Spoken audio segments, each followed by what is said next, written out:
Que devient le Hulk iranien? En regardant la photo de ce jeune homme, la plupart des gens ne croient pas qu'il s'agit d'un vrai humain. Certains l'accusent d'avoir un doctorat en Photoshop, d'autres le suspectent de prendre les stéroïdes. Mais Sajjad ne bronche pas, il affirme que son corps c'est le fruit de longues années d'entraînement, ainsi que d'une bonne génétique. Le jeune homme que l'on surnomme le Hulk iranien est un véritable mastodonte de masse. Pour une taille de 1,85 m, il pèse 175 kg.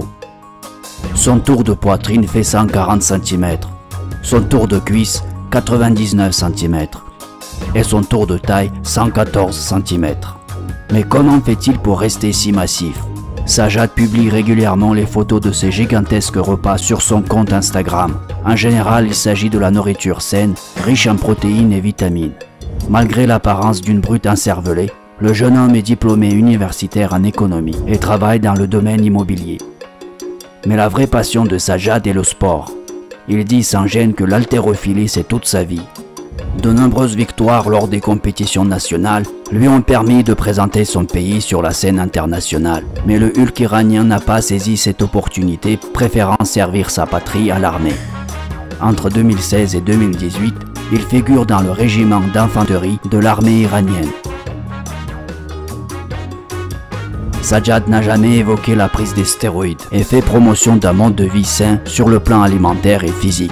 C'est une attitude admirable que l'on doit saluer, mais il existe des signes évidents de prise de stéroïdes.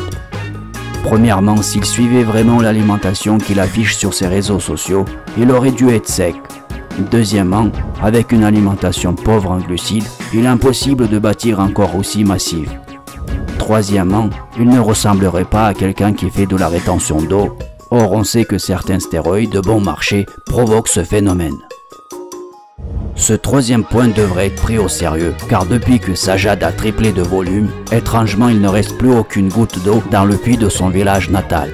Les paysans mécontents de la sécheresse qui frappe leur commune ont porté plainte contre Sajjad. Ils l'accusent de retenir toute l'eau du village.